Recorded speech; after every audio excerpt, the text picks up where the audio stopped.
Hi, and welcome back to Football Made Simple. The Ralf Rangnick era began at Old Trafford when his United side hosted Patrick Vieira's Crystal Palace.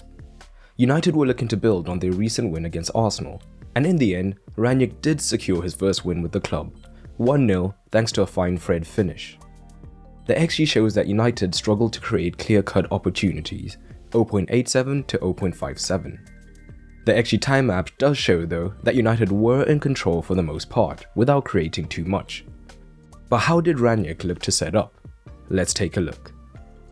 A reminder of how Rangnick looked to set up in his first match with the club, initially looking like a 4-2-3-1, although that changed later on as you can see on the OneFootball app. Guys, OneFootball is the best free football app around, and I am proud to have them sponsoring this video, as it is genuinely a great product. You get the latest news, stats, and more for your favorite teams and players. So, you can download it for free through the link in the description below. Let's begin with United on the ball. Palace barely pressed high throughout the match, so United could easily start short from the goal kick, with De Gea only playing 4 long balls throughout the 90. And initially, Palace did look to be defending in something like a 4-2-3-1, but that quickly shifted to a narrow 4-4-2 instead.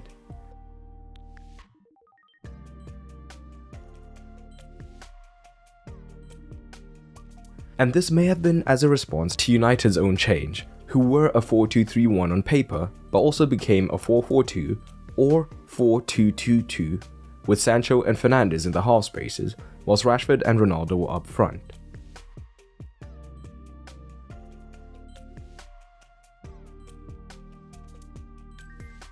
And Palace not pressing played into United's hands some ways. If they had pressed the centre-backs 2 versus 2, one of Fred or McTominay may have had to drop deep to create the 3 versus 2 advantage.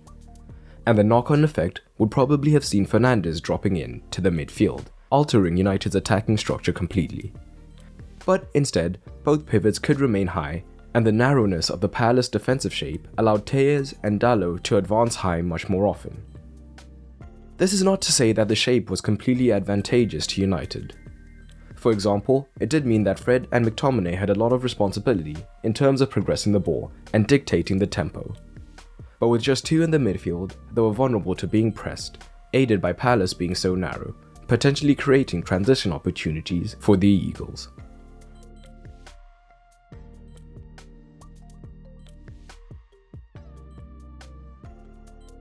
But with Palace hedging their bets on protecting the centre, the wide regions presented the perfect opportunities for United during the build-up, particularly down the left-hand side. And it should be noted, the United attacking shape often gave them different build-up options even from deep. Tejes, when he received in this deep position, would often draw a winger, and Sancho would take up this position in the half space, which made it unclear whether a fullback or a midfielder should pick him up.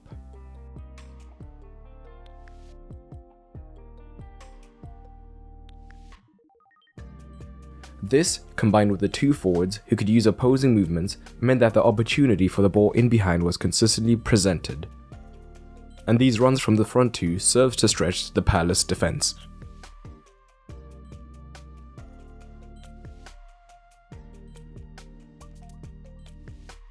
But another common ploy we saw was that when the fullback opted to go with Sancho, it left a gaping hole in the wide area. Ronaldo and Rashford both preferred to drift to the left-hand side, so we saw them make runs into the space to either get into good crossing positions or, at times, potential shooting regions.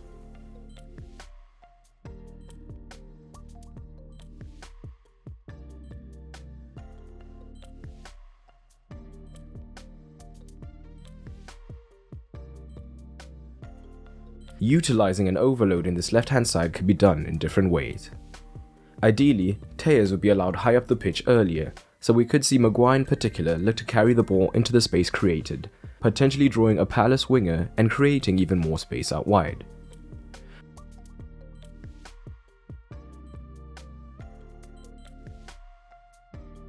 Alternatively, it would be Fred who would drop into the region.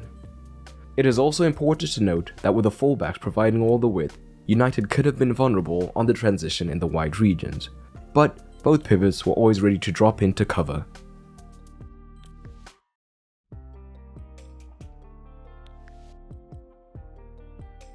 And we could see the inside wingers operating a little deeper, at which point on either side, Ronaldo and Rashford tended to drift into the half space, forcing the opposition defences into choices.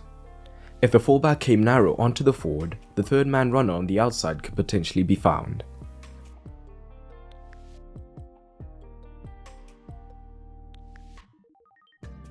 If the centre-back drifted onto the forward, it would create space in behind for the second forward to potentially move into.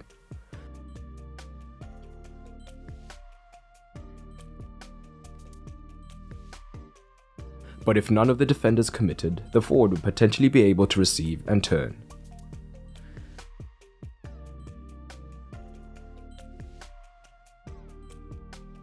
But United's general attacking shape also allowed them to counter-press effectively, so they ended with a passes per defensive action of just 7.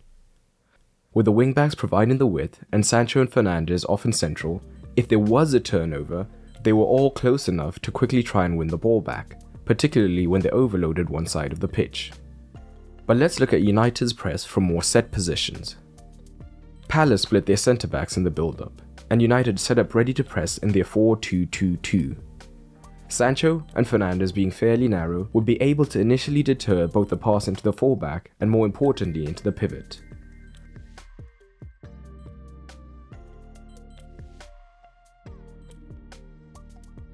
Once the ball was active, the forward would press the centre-back at an angle, forcing them wide, with a combination of their cover shadow and the narrow winger covering the pivot outlet. And once the ball did go wide, we could see the forward continue their press onto the fullback, with United's own fullbacks and pivots coming across to cover. But more commonly, it would be the trigger for the winger to then push onto the fullback, with support from the United fullback. Crucially, as Tejes and Dalot were backing up this press, there was scope for Palace to attack the space created in behind them. But Fred and McTominay were fairly disciplined in covering.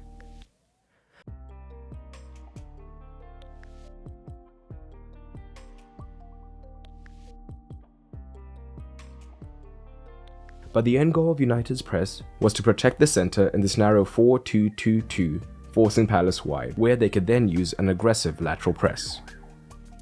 Overall, this was a good performance from United, with the pressing and new structure looking good for a first official game. Chance creation will need to improve going forward, and they did occasionally look vulnerable when their press didn't work, but for the most part it went well. But I want to hear your thoughts down below. And Rangnick has yet to fully implement his philosophy with the club, but there were a lot of positives to take away, earning him a solid 7 out of 10 on the tactical score. But how would you rate this? Leave a fire emoji by your rating so I can easily search it. And if you enjoyed this video, you may also enjoy the FMS Patreon. On Patreon, you'll get early access to videos, exclusive videos, as well as the ability to vote on various polls and so much more. It's a great way to support the channel, and it is now cheaper than ever. All you have to do is head over to patreon.com/footballmadesimple, or press the card in the top right or the end card at the end of this video. And a special thanks to my patrons including Ricardo Capucho and Carl Kjellberg. But that's all for today, and remember, keep it simple.